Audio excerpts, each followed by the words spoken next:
ఇప్పుడు AP express updates చూద్దాం.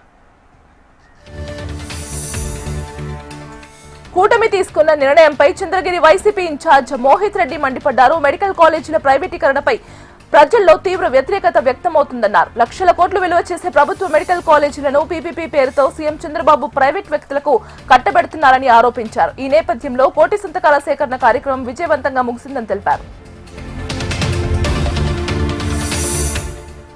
కర్నూలు జిల్లాలో హిందూ మహాసమ్మేళన కార్యక్రమాన్ని నిర్వహించారు. ఆలయ అధికారులు ఈ నేపథ్యంలో కొడుమూరులోని వెంకటేశ్వర స్వామి దేవాలయానికి భక్తులు భారీగా పోటెత్తారు.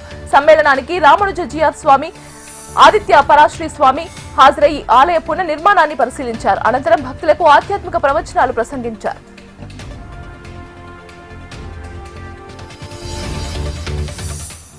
ప్రకాశం జిల్లా ఎర్రగొండపాలెం టీడీపీ ఇన్ఛార్జ్ ఎరిక్షన్ బాబు పుట్టినరోజు వేడుకలను ఘనంగా నిర్వహించారు. పార్టీ నాయకులు, కార్యక్రమంలో కూటమి నాయకులు, కార్యకర్తలు పాల్గొని శుభాకాంక్షలు తెలిపారు. అనంతరం పంచాయతీ కార్మికులకు దుస్తులను పంపిణీ చేశారు. సత్యసాయి జిల్లా ఎర్రదొడ్డి గంగమ్మ గుడిలో ఆలయ ఈవో మురళీకృష్ణ చేతివాటం ప్రదర్శించారు. దాదాపు 5 కేజీల అమ్మవారి వెండి ఆభరణాలు, చీరలను కుటుంబ సభ్యులతో కలిసి చోరీకి ప్రయత్నించారు. వాటిని ఆటోలో తీసుకుని వెళ్తుండగా గమనించిన స్థానికులు ఈవోను నిలదీశారు. స్థానికుల సమాచారంతో ఆలయం దగ్గరకు చేరుకున్న పోలీసులు ఈవో కుటుంబ సభ్యులను స్టేషన్ కు తరలించారు. ఈవోపై కఠిన చర్యలు తీసుకోవాలని గ్రామ ప్రజలు డిమాండ్ చేస్తున్నారు. విజయవాడలో ఈ నెల 22 నుంచి 28 వరకు అంతర్జాతీయ క్రీడోత్సవం జరగనుంది. 87వ నేషనల్ బ్యాడ్మింటన్ టోర్నమెంట్ కు విజయవాడ ఆతిథ్యం ఇవ్వబోతుంది.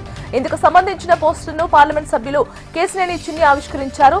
22, 23 తేదీల్లో అంతరాష్ట్ర పోటీలు, 24 నుంచి ఓపెన్ పోటీలు జరుగుతాయని బ్యాడ్మింటన్ అసోసియేషన్ కార్యదర్శి అంకమ్మ తెలిపారు.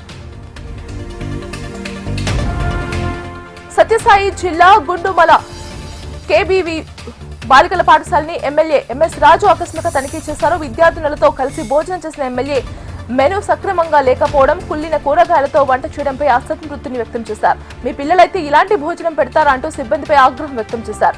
పాఠశాల సిబ్బందిపై కఠిన చర్యలు తీసుకోవాలని సంబంధిత అధికారులకు ఎమ్మెల్యే ఎంఎస్ రాజు ఆదేశాలు జారీ చేశారు.